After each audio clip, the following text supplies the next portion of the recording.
하나님 말씀 보겠습니다. 요한복음 15장 1절에서 6절 말씀입니다. 나는 참 포도나무요 내 아버지는 농부라.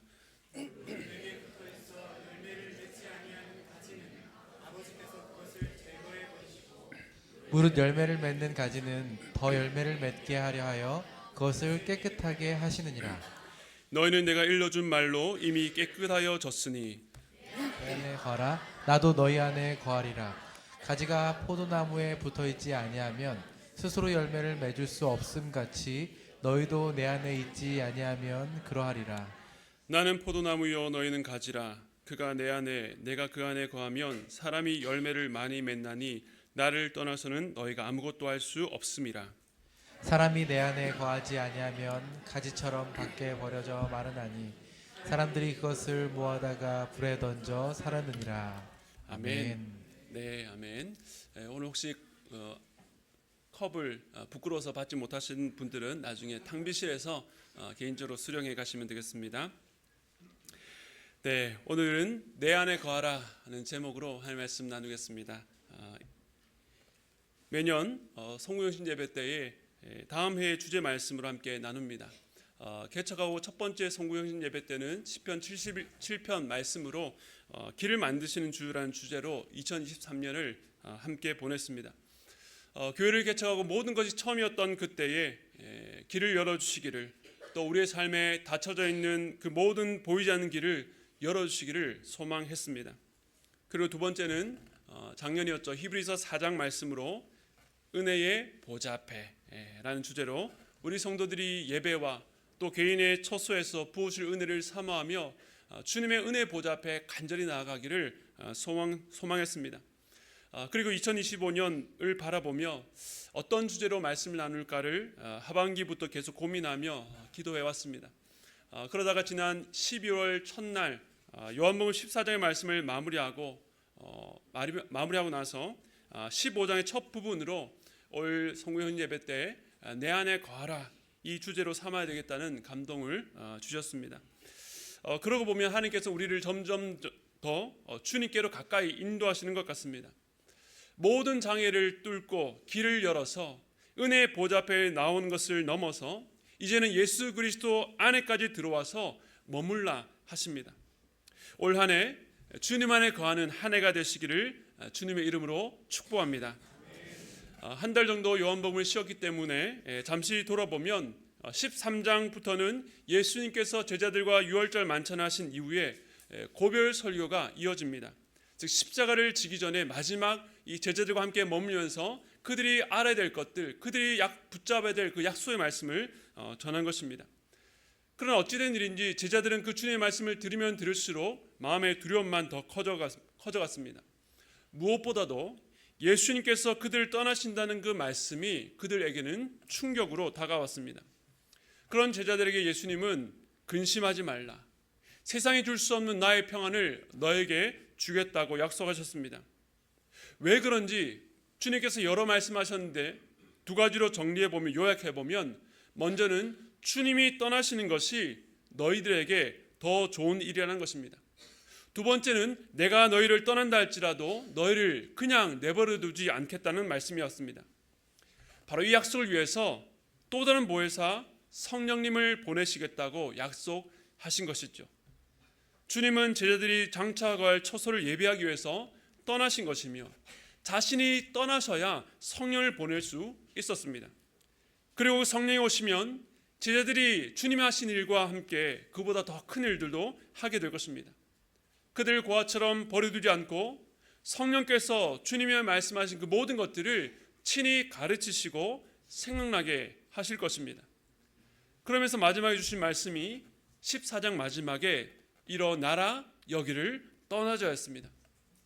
예수님은 두려워 떨던 제자들에게 이제 그 불안과 염려의 자리에서 일어나 떠나자 말씀하셨습니다. 그러면서 자신은 이제 예정된 그 십자가의 길을 향해서 출발하시는 것입니다. 그런데 우리 요한복음 18장 1절 말씀 한번 보겠습니다. 18장 1절 보시면 예수님께서 이 말씀을 하시고 제자들과 함께 기드론 시내 건너편으로 나가시니 그곳에 동산이 있는데 제자들과 함께 들어가시니라. 즉 예수님께서 겟세마네 동산에 이제 마지막 기도하러 올라가신 내용을 기록하고 있습니다. 그러니까 14장 마지막에 일어나라 여기를 떠나자 하는 말씀에 이어서 이 18장으로 바로 넘어가는 것이 자연스럽지요. 그런데 어찌된 일인지 15장부터 17장까지 또다시 예수님의 또 다른 가르침과 또 기도가 이어지는 것을 보게 됩니다. 이러한 구조가 뭔가 어색하게 느껴질 수도 있는데 우리가 이제 장차 앞으로 계속 살펴보겠지만 이 내용들은 14장에서 하셨던 말씀과 전혀 다른 내용이 아니라 동일한 내용을 좀 더 자세하게 풀어 설명하는 것입니다. 그러니까 예수님의 골별서의 큰 개요를 14장에서 먼저 개괄적으로 다루시고 그 안에 중요한 내용들을 15장부터 더 깊고 자세하게 설명해 주시는 것입니다. 마찬가지로 14장에서 예수님과 아버지, 제자들 안에 서로 안에 가는 깊은 관계에 대해서 가르치신 것을 오늘 본문에서 비유로 더 풍성하게 가르쳐주고 있습니다.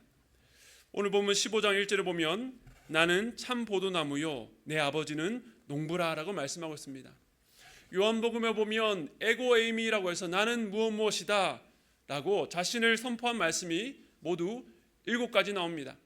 먼저 6장에 보면 나는 생명의 떡이라, 그리고 8장에서 내가 세상의 빛이라, 10장에 들어오면 나는 양의 문이라 선한 목자다 말씀하시고 11장에서는 나는 생명이요 부활이다 말씀하시고 14장에서 나는 길이요 진리요 생명이라고 말씀하셨습니다. 그리고 이제 오늘 본문 15장에서 마지막으로 7번째로 나는 참 포도나무라고 하셨습니다. 그런데 여기서 그냥 포도나무가 아니라 참 포도나무라고 하셨는데 주님이 이전에 나는 선한 목자라고 하셨을 때에 삭군, 거짓 목자를 염두에 두셨던 것처럼 이번에도 참되지 않은 포도나무를 의식한 말씀입니다. 그 대상이 누굴까요? 바로 다름 아닌 역사적 이스라엘이었습니다. 구약에 보면 하나님께서 여러 차례 이스라엘을 포도나무에 비유하셨습니다. 양과 목자의 비유가 하나님과 백성 사이를 뜻하는 오랜 비유인 것처럼 하나님이 농부요 백성이 포도나무인 것도 친숙한 비유입니다. 특별히 이사야, 예레미야, 에스겔, 호세아와 같은 선지서에 많이 등장하는데 독특하게도 시편 80편에도 거기 그것과 관련된 비유가 나오는데 이 말씀에는 좀 더 한 발짝 더 깊이 들어가서 깊은 말씀을 우리에게 전해주고 있습니다. 시편 80편 8절 말씀 우리 함께 읽겠습니다. 시작. 주께서 한 포도나무를 애굽에서 가져다가 민족들을 쫓아내시고 그것을 심으셨나이다. 아멘. 하나님을 농부로 이스라엘을 여전히 포도나무로 비유합니다. 그런데 이 말씀을 보면 구약의 역사, 즉 출애굽부터 가나안 입성까지를 말하는 것을 우리는 잘 알게 됩니다. 이사야서를 보면 하나님께서 극상품의 포도나무를 심으시며 좋은 열매 맺기를 바라셨는데 먹을 수 없는 들포도를 맺었다라고 말합니다. 우리가 읽지 않았지만 시편 80편 8절 이후의 말씀을 보면 이스라엘의 죄악으로 말미암아 주님께서 스스로 담을 헐어서 많은 사람들이 따먹게 하시고 심지어 숲속의 멧돼지들과 들짐승들도 먹게 하셨다라고 말합니다. 그런데 이것이 바로 이스라엘의 지난 역사였습니다. 하나님께서 가나안 7족속을 쫓아내시고 그 이스라엘 백성을 젖과 꿀이 흐르는 가나안으로 인도하셨습니다. 그들이 수고하지 않은 땅에서, 그들이 건축하지 않은 건물 안에 살면서 그들이 심지도 않은 많은 열매를 먹게 하셨습니다. 다만 너희가 교만하지 말고 하나님만을 섬기라고, 너희가 하나님께 받은 이 인애와 자비를 기억하고 그 땅 가운데 하나님의 정의와 공의가 통치하는 나라가 되기를 원하셨던 것입니다. 그러나 그들은 완전히 실패했습니다. 오히려 세상보다 더 악한 나라가 되어버렸습니다. 그들이 더 심각하고 더 많은 죄를 범했기 때문이 아닙니다. 가난하고 약한 자들을 학대하고 불의를 행하면서도 하나님께 복을 달라고 기도하며 우리는 어떤 경우에라도 절대 망하지 않는다고 자신했습니다. 하나님은 그들의 거짓과 위선을 견딜 수 없어서 그들을 심판하시고 그 나라를 무너뜨렸습니다. 이처럼 이스라엘은 참되지 않은 포도나무로 판명났습니다. 아무리 좋은 환경을 만들고 그들을 가꾼다 할지라도 바로 그들의 마음 안에 있는 그 죄성으로 말미암아 하나님께서 원하시는 열매를 맺을 수 없었던 것입니다. 그때 시편 80편의 시인이 이스라엘의 회복을 소망하면서 하나님 앞에서 참 독특한 기도를 올립니다. 그 말씀이 시편 80편 17절과 18절인데요. 우리 함께 읽겠습니다. 시작. 주의 오른쪽에 있는 자 곧 주를 위하여 힘있게 하신 인자에게 주의 손을 얹으소서. 그리하시면 우리가 주에게서 물러가지 아니하오리니 우리를 소생하게 하소서. 우리가 주의 이름을 부르리이다. 아멘. 그러니까 이 시인이 여호와 하나님을 향해서 이 백성을 직접 돌보시고 일으켜달라고 간구하지 않고 누군가 어떤 대상을 염두에 두고 기도하는 것을 보게 됩니다. 그는 바로 주의 오른쪽에 있는 자, 곧 주를 위하여 힘있게 하신 인자를 말합니다. 우리는 이 기도 속에 나오는 인자가 곧 하나님의 아들이신 예수 그리스도를 가리킨다는 것을 압니다. 그 인자에게 손을 얹어서 죽은 것 같은 우리를 소생하게 다시 살아나게 해달라고 간구했습니다. 즉 실패한 이스라엘 회복과 소망이 이 인자에게 달려있는 것입니다. 즉 예수님께서 자신을 참 포도나무로 가신 것은 실패했던 옛 이스라엘과 달리 바로 자신이 하나님의 뜻과 목적을 온전히 이룰 참 이스라엘 되심을 아셨기 때문이었습니다. 그렇다면 참 포도나무 되신 예수님을 통해서 하나님이 원하셨던 목적과 뜻이 무엇일까요? 오늘 본문 1절에서 하나님을 농부에 비유했는데 농부는 그 나무를 경작하고 돌보며 모든 수고를 마다하지 않는 것은 바로 한 가지 이유, 열매를 맺기 위해서입니다. 즉 하나님은 이스라엘이 실패했던 그 열매를 참 포도나무 대신 예수 그리스도를 통해서 얻기를 원하셨습니다. 그 농부의 역할에 대해서 이렇게 말합니다. 우리 2절 말씀 함께 읽겠습니다. 시작. 물은 내게 있어 열매를 맺지 아니하는 가지는 아버지께서 그것을 제거해 버리시고 무릇 열매를 맺는 가지는 더 열매를 맺게 하려 하여 그것을 깨끗하게 하시느니라. 아멘. 즉 농부이신 하나님께서 열매의 유무를 보고 판단하셔서 그 가지에 적극적으로 개입하십니다. 두 가지 방면으로 개입하십니다. 첫 번째는 열매를 맺지 않는 가지는 제거해 버리지만 열매를 맺는 가지는 더 열매를 맺게 하려고 깨끗하게 한다고 말씀합니다. 이 첫 번째 제거에 대해서는 마지막 6절에서 그리고 열매를 맺는 것과 관련해서는 3절부터 5절까지를 자세히 다룹니다. 우리가 이 두 가지 하나님의 일하심에 대해서 먼저 생각해 보기를 원하는데요. 먼저 본문 5절에 보면 명확하게 주님께서 제자들 향해서 너희는 가지라고 말씀합니다. 우리는 먼저 이 가지와 열매 맺음에 대해서 함께 생각해 보아야 됩니다. 즉 제자들은 그리고 우리 모든 신자들은 이 포도나무 대신 예수님께 붙어있는 가지라는 것입니다. 주님께서 우리를 가지로 보셨다는 것은 생각하면 생각할수록 참 대단한 은혜가 아닐 수 없습니다. 우리는 포도나무 비유를 어렸을 때부터 익숙하게 들어왔지만 그 익숙함 속에 포도나무와 가지를 자꾸 분리해서 생각하는 경향이 있습니다. 나무를 구성하는 것이 이 뿌리, 또 줄기, 이 가지, 잎, 열매인 것처럼 가지는 이 나무에서 떨어진 별다른 개체가 아니라 포도나무 그 자체입니다. 다시 말해 가진 우리가 예수님께 붙어 있기만 한다면 우리도 참 포도나무가 되는 것입니다.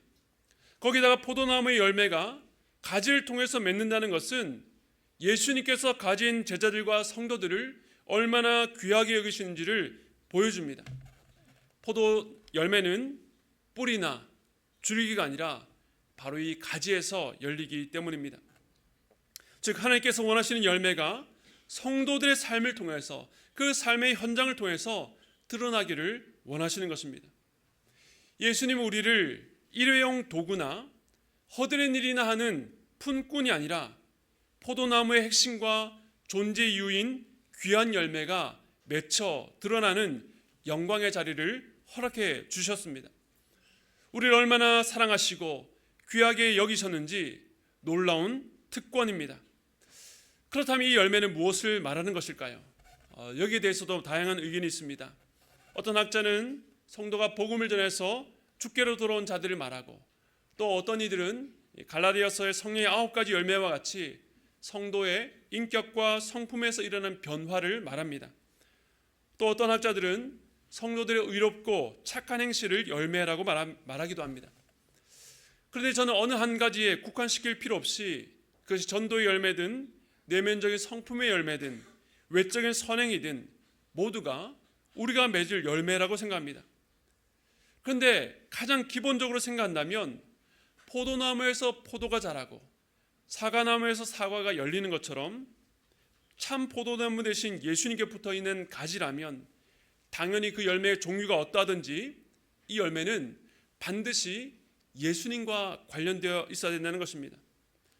그 열매 안에 예수의 향기와 예수의 맛이 나타나야 된다는 것입니다. 앞서 말했던 열매를 포함해서 주님께서 그 어떤 상황에서도 끝까지 하나님 아버지를 의지하고 순종하며 나갔던 그 신실함, 그 믿음 또한 우리가 맺을 열매입니다. 중요한 것은 그 열매가 어떤 것이든 우리 주님의 열매가 그랬던 것처럼 이 열매는 자기 자신을 위해서가 아니라 누군가를 위해서 드려져야 한다는 것입니다. 가지 자체를 위해서 열매가 존재하는 것이 아니라 이 열매가 먹거리가 되어서 누군가의 입을 즐겁게 하고 영양을 공급해 주는 것처럼 우리가 맺을 주님의 열매는 하나님과 이웃을 위해서 드러나야 된다는 것입니다. 하나님은 우리 예수님의 열매, 바로 내가 아니라 이웃과 하나님 위해서 열매 맺기를 원하시고 그 놀라운 특권을 저와 여러분에게 맡겨주셨다는 것을 여러분 기억하시기 바랍니다. 그렇다면 이제 이 가지의 두 가지 운명을 하나씩 보겠습니다. 먼저 제거하는 것과 관련해서 6절 말씀 함께 읽겠습니다. 시작. 사람이 내 안에 거하지 아니하면 가지처럼 밖에 버려져 마르나니 사람들이 그것을 모아다가 불에 던져 사르느니라. 참 아멘하기가 쉽지 않죠. 열매 맺지 않은 가지를 제거해 버리시고 밖에 버려져 불사른다고 하시니까 참 두렵고 무서운 말씀입니다. 그래서 어떤 사람들은 이 말씀을 읽고 내가 예수님 믿어도 삶 속에 열매를 맺지 못하면 하나님께 참고 참으시다가 나를 버리신다는 말씀인가 라고 두려워합니다. 또 어떤 교단에서는 이것을 근거로 성도들의 신앙에 열심을 내라고 요구하기도 합니다. 그러나 성경 전체와 또 오늘 말씀의 문맥을 통해서 볼 때에 이 말씀은 신자의 구원이 취소되거나 탈락될 수 있다는 말씀이 아닙니다. 우리의 구원에 대한 하나님의 영원한 작정은 변개될 수가 없습니다. 이 말씀은 참 포도나무 대신 예수님께 붙어있는 가지는 열매 맺는 것이 너무나도 당연하다는 것을 강조한 말씀입니다. 반대로 열매가 없다면 그가 신앙의 열심을 내지 않아서가 아니라 처음부터 그리스도께 속하지 않은 자라는 것입니다. 아까 2절 말씀에서 물은 내게 붙어있어 열매를 맺지 아니하는 가지라는 말씀은 붙어있는 것 같으나 실제는 아닌 어떤 대상을 염두에 둔 것입니다. 마태복음 7장에 보면 열매로 그들을 안다 하는 말씀이 이어서 많은 사람들이 예수님을 향해서 우리가 주의 이름으로 선지자 노릇을 하고 주의 이름으로 귀신을 쫓아내며 많은 권능을 행했다라고 할 때에 예수님께서 그들을 향해서 이렇게 말씀하십니다. 마태복음 7장 23절에 보면 그때에 내가 그들에게 밝히 말하되 내가 너희를 도무지 알지 못하니 불법을 행하는 자들아 내게서 떠나가라 하리라. 무슨 말씀입니까? 겉으로 볼 때는 주의 이름을 부르면서 권능과 여러 가지 기적을 행했어도 마지막 날에 주님이 밝히 말씀하시기를 너희를 도무지 모른다라고 할 수 있다는 것입니다. 어떻게 이것이 가능할 수 있겠습니까? 참 두려운 말씀이지만 그 예가 불과 얼마 전에 있었습니다. 바로 가룟 유다입니다. 그가 13장에서 결국 예수를 팔 결심을 하고 만찬 자리를 떠났습니다. 12제자 중 하나로서 돈궤를 맡을 정도로 신임을 받았는데 그가 배반할 것이라고 누가 상상이나 했겠습니까? 그러나 주님은 알고 계셨습니다. 그가 처음부터 마귀에게 속한 자이며 자기를 팔 것임을 알고 계셨던 것입니다. 마찬가지로 농부신 하나님은 알고 계십니다. 우리가 믿음 생활하며 열매를 맺다가 게을러서 열매를 맺지 못하면 제거하시는 것이 아니라 아버지는 처음부터 자기에게 속하지 않은 자가 누구인지를 알고 있다는 것입니다. 그런데 15장 말씀은 가룟 유다가 없는 11제자 모두 예수님께 속한 자에게 주신 말씀입니다. 그래서 이 말씀은 구원에서 끊을 수 있다고 겁주는 말씀이 아니라 구원받은 자들에게 마땅히 있어야 될 열매를 점검하고 우리의 신앙을 격려하는 데 목적이 있습니다.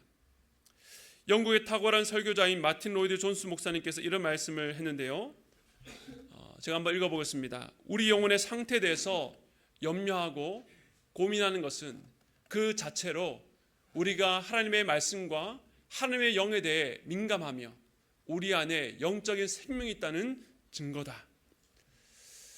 하나님께 속하지 않았다면 이런 말을 듣고도 전혀 무감각할 텐데 말씀 앞에서 자기 열매를 돌아보고 고민하는 것 그 자체가 내가 주께 속한 자라는 증거라는 것입니다. 주님의 은혜는 우리를 마음대로 살아도 된다는 방종이나 혹은 영원히 끊어질지도 모른다는 두려움으로 이끌지 않습니다. 오직 은혜에 기대어서 주께서 원하시는 자리로 나아가기를 소망하게 합니다. 오늘 이 말씀 앞에 있는 저와 여러분은 이미 모두 하나님의 은혜로 구원받은 자인 줄로 믿습니다. 그렇다면 우리가 이제 어떻게 열매를 맺을 수 있는지를 보아야 되는데요. 우리 15장 4절 말씀 함께 읽겠습니다. 시작. 내 안에 거하라 나도 너희 안에 거하리라. 가지가 포도나무에 붙어있지 아니하면 스스로 열매를 맺을 수 없음같이 너희도 내 안에 있지 아니하면 그러하리라. 아멘. 우리는 스스로 열매를 맺을 수 없습니다. 주님은 우리에게 너희는 열매를 많이 맺으라, 노력하라, 힘쓰라고 하지 않고 그저 내 안에 거하라고 말씀하셨습니다. 다른 방법이 아니라 주님 안에 거하기만 하면 열매를 맺기 때문입니다. 내년 2025년 우리 모두가 이 말씀을 붙들고 나아갈 수 있기를 바랍니다. 이 말씀에서 거하다는 이 헬라어는 메노라는 단어를 사용했는데요. 잠시 머물다 떠나는 것, 지나가는 것이 아니라 그 안에 거주하고 사는 것을 의미합니다. 즉 주님은 우리의 24시간이 우리의 모든 일상이 오직 예수 안에 살고 그 안에 지속적으로 머물기를 원하시는 것입니다. 다시 말씀을 보면 내 안에 거하라 나도 너희 안에 거하리라고 하셨습니다. 이 순서를 보십시오. 내가 먼저 너희 안에 거할 테니 너희도 내 안에 거하라가 아닙니다. 그러나 사실 주님이 우리 안에 거하셨기 때문에 이 모든 것이 가능합니다. 예수 안에 거하는 것도 우리의 힘이 아니라 주님의 은혜로만 가능합니다. 그런데도 주님은 마치 우리에게 주도권과 우선권을 내어주는 것 같습니다. 그 이유가 무엇입니까? 주님께서 우리에게 동등한 인격과 인격 사이의 교제, 사귐을 요구하시기 때문입니다. 물론 주님은 우리보다 지혜롭고 능력이 많고 선하십니다. 주님께서는 강권적으로 당신의 선한 목적을 위해서 우리의 문을 부수고 안으로 들어오실 수도 있지만 우리가 인격적으로 그분의 음성을 듣고 문을 열기를 원하십니다. 어디에서 할 수 있습니까? 그 크고 높고 존귀하신 분이 우리를 기다려 주신다는 것입니다. 우리가 자녀를 양육할 때에 내 생각이 옳고 아이에게 합당하다고 생각하기 때문에 기다리지 못하고 자녀의 방문을 차고 들어가서 조언했다가 오히려 관계가 더 어려워질 때가 있습니다. 그러나 주님은요, 모든 지혜와 능력을 갖고 있지만 우리를 위해서 인내하십니다. 참아주십니다. 기다려주십니다. 주님의 마음은 항상 우리를 향해서 열려있기 때문에 이제는 그 음성을 듣고 우리가 스스로 마음을 열어서 주님 안에 머물기를 원하시기 때문입니다. 그저 마지못해서가 아니라 억지로가 아니라 겁이 나서 두려워서가 아니라 진실한 마음과 기쁨으로 주 안에 머물기를 원하십니다. 주님이 우리를 바라보실 때에 저 위에서 아래로 내려다보지 않고 당신의 눈을 낮추어서 우리와 시선을 맞추고 서로 바라보기를 원하십니다. 그러한 연합 안에서 참된 열매가 맺혀지기 때문입니다. 그러므로 우리를 향해서 내 안에 거하라는 이 말씀은 단순한 명령, 강압적인 명령이 아니라 존귀한 자녀만 누릴 수 있는 놀라운 축복으로의 초대입니다. 앞으로 몇 주간 내 안에 거하라는 이 말씀이 무엇인지를 깊이 묵상하고 나눌 수 있기를 원합니다. 여러분들도 무엇을 하든지 어디에 있든지 이 내 안에 거하라 이 단순한 말씀을 계속 되뇌이면서 하나님께 질문하고 묵상하시기 바랍니다. 이 말씀 속에 있는 놀라운 진리와 축복이 계속해서 쏟아져 나올 것입니다. 오늘은 마지막으로 내 안에 거하라는 말씀과 관련해서 우리가 기억해야 될 두 가지 원칙만 나누겠습니다. 먼저 첫 번째는요, 우리 함께 읽어볼까요? 깨끗함을 추구하라. 깨끗함을 추구하라. 앞에 말이 길었지만 우리 아이들도 다 잊어버려도 좋습니다. 첫 번째, 깨끗함을 추구하라. 앞에서도 농부가 열매 맺는 가지는 더 열매를 맺게 하려고 깨끗하게 하신다고 했습니다. 즉 열매의 맺음은 내 안에 거하는 것은 깨끗함과 깊이 연결되어 있습니다. 요한복음 15장 3절 이렇게 말씀합니다. 너희는 내가 일러준 말로 이미 깨끗하여졌으니. 즉 깨끗하지 않으면 주에 가질 수 없고 열매 맺을 수도 없습니다. 그런데 그 깨끗함은 우리의 노력과 힘으로 얻을 수 없습니다. 요한복음 13장에서 예수님께서 제자들의 발을 씻겨 주실 때에 베드로가 강하게 거절하다가 나중에는 자기 온몸을 씻어달라고 요청합니다. 그때 주님께서 베드로에게 이렇게 말씀하셨는데요. 13장 10절입니다. 우리 함께 읽겠습니다. 시작. 예수께서 이르시되 이미 목욕한 자는 발밖에 씻을 필요가 없느니라. 온몸이 깨끗하니라. 너희가 깨끗하나 다는 아니니라 하시니. 이미 목욕했으니 다 깨끗하다고 선언하셨습니다. 그들에게 예수를 믿는 믿음이 있었기 때문입니다. 우리가 어떻게 열매를 맺을 수 있습니까? 우리가 어떻게 포도나무 대신 주님께 붙어있는 가지가 됩니까? 우리의 힘이 아니라 주께서 이미 우리를 깨끗게 하셨기 때문입니다. 제가 이 깨끗함에 대해서 묵상하다가 두 가지 키워드가 떠올랐습니다. 질서와 정결함입니다. 농부는 포도나무의 열매가 잘 맺히도록 가지치기를 통해서 불필요하고 병든 것을 없애고 이 땅바닥에 누운 가지를 들어올려서 더러운 것에서 보호합니다. 마찬가지입니다. 열매 맺는 깨끗함을 위해서 먼저 우리의 삶에 불필요한 것들을 제거하고 방향을 조정하는 질서가 잡혀야 합니다. 일주일에 한 번 예배드리면서 6일간 세상 속에 치열하게 살다 보면 어느새 영적 질서가 무너지기 쉽습니다. 시간 사용의 기준, 물질 사용의 기준, 그 기준에 대한 영적 질서가 무너지면 다른 모든 것들은 차례대로 무너질 수밖에 없는 것입니다. 그렇기 때문에 저희 교회는 계속 여러분들을 귀찮게 할 것입니다. 오늘도 성경 읽기표를 나눠드립니다. 묵상인 월요일부터 금요일까지 아무도 안 들어도 계속 올려드립니다.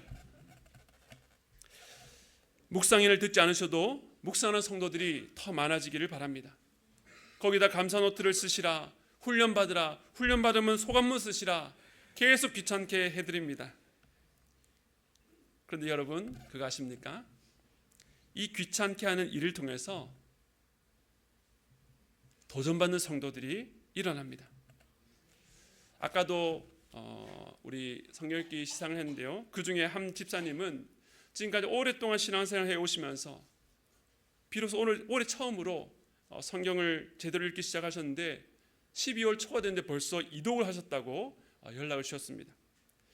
그저 읽기만 한 것이 아니라 이 성경을 읽으면서 내가 지금까지 누리지 못했던 은혜를 경험하셨다고 말씀하시면서 제게 문자 주시기를 목사님 푸시해 주셔서 감사합니다. 이렇게 얘기했습니다. 또 앞에 있는 목사가 아무리 감사노트 쓰시라고 해도 전혀 마음에 미동이 없던 분께서 우리 집사님의 지난 추수감사주일 감사노트 간증을 들으시고 그 마음이 울려서 감사노트를 쓰기 시작하셨다라고 전해주십니다. 다락방에서의 나눔과 변화는 말로 일일이 설명할 수 없을 정도로 참 많습니다. 이 모든 몸부림이 하나님께서 교회 목회자와 성도들을 사용하셔서 우리 안에 영적 질서를 세워서 우리를 깨끗게 하시려는 하나님의 일하심입니다. 질서, 여러분 삶의 구조를 세우셔야 됩니다. 또한 하나님은 우리를 날마다 정결케 하기를 원하십니다. 주님께서 온몸이 깨끗한 제자들의 발을 씻어주신 것은 우리의 삶이 날마다 죄에 노출되고 더러워져서 하나님에게서 멀어지기 쉽기 때문입니다. 그렇기 때문에 날마다 빛 대신 주님께로 나아가야 됩니다. 빛 앞에 설 때에 우리의 더러움이 드러나고 우리의 무감각해진 심령이 깨어나기 때문입니다. 신앙생활을 하면 할수록 우리 안에 더러움과 추악함이 때로는 우리 양심을 괴롭게 하지만 그곳으로 인해서 주님에게서 멀리 도망가지 않고 더 주님께 나아가 회개하게 되는 것은 이미 우리를 깨끗게 하신 그 보혈의 능력을 경험했기 때문입니다. 그래서 내 허물이 드러날수록 더욱 주님을 의지해 주께로 가까이 나가게 되는 것입니다. 이 정결함이 우리로 더 열매를 맺게 하는 것입니다. 사랑하는 성도 여러분, 열매는 우리의 능력이나 탁월함이 아니라 깨끗함에서 온다는 것을 기억하시기 바랍니다. 이를 위해서 질서와 정결함을 기억하십시오. 새해를 시작하면서 질서를 세우시기 바랍니다. 영적 질서를 위해서 말씀과 기도로 주님과 동행할 수 있는 시간과 장소를 마련하시고 가족들과 함께 모여서 결단하고 나누십시오. 그리고 혹시 아직 끊지 못한 죄된 습관이나 중독이 있다면 우리 힘으로 할 수 없습니다. 주께서 능력으로 그 죄의 사슬을 끊을 힘을 주시도록 정결과 능력을 구하며 엎드리시기 바랍니다. 첫 번째, 주님 안에 거하기 위해서 기억해야 될 것, 깨끗함을 추구하라입니다. 이제 두 번째, 함께 한번 읽어보겠습니다. 시작. 요한복음 15장 5절 말씀 함께 읽겠습니다. 시작. 나는 포도나무요 너희는 가지라.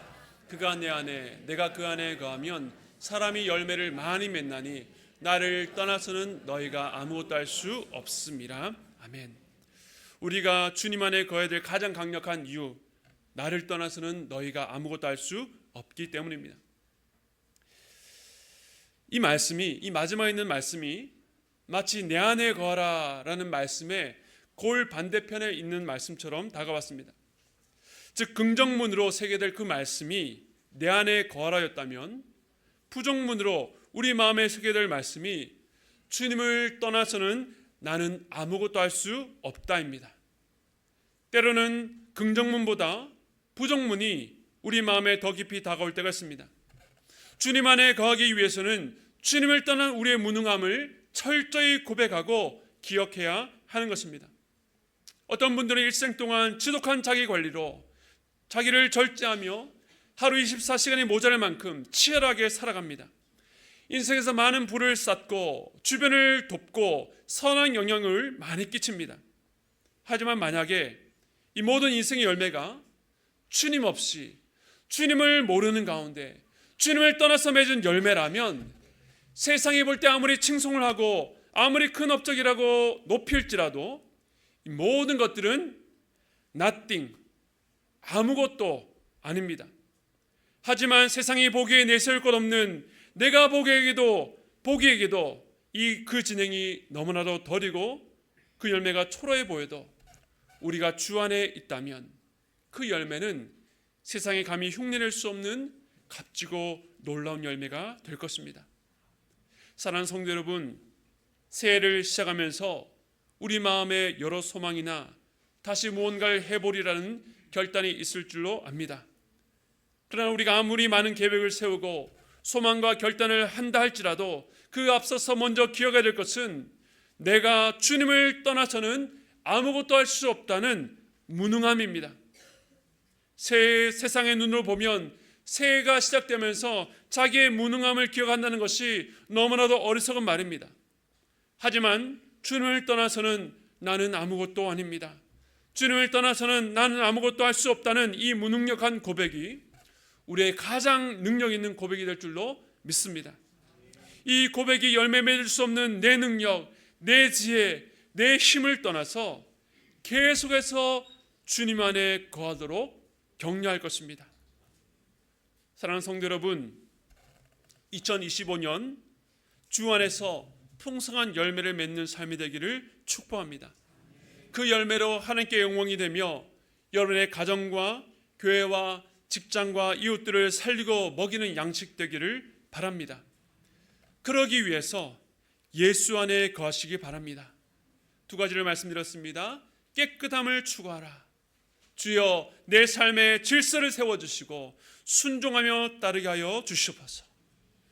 우리를 하나님께서 멀어지게 만드는 그 어떤 형태의 죄악도 단호히 끊을 수 있는 정결함을 주옵소서. 두 번째로 무능함을 기억하라. 주님을 떠나서는 저는 아무것도 할 수 없습니다. 주님 곁에 머물기를 원합니다. 나의 능력과 지혜를 의지하지 않고 올 한 해 전적으로 주님만 의지하게 하여 주시옵소서. 우리 이러한 소망을 가지고 함께 오늘 찬양하며 기도하기를 원합니다.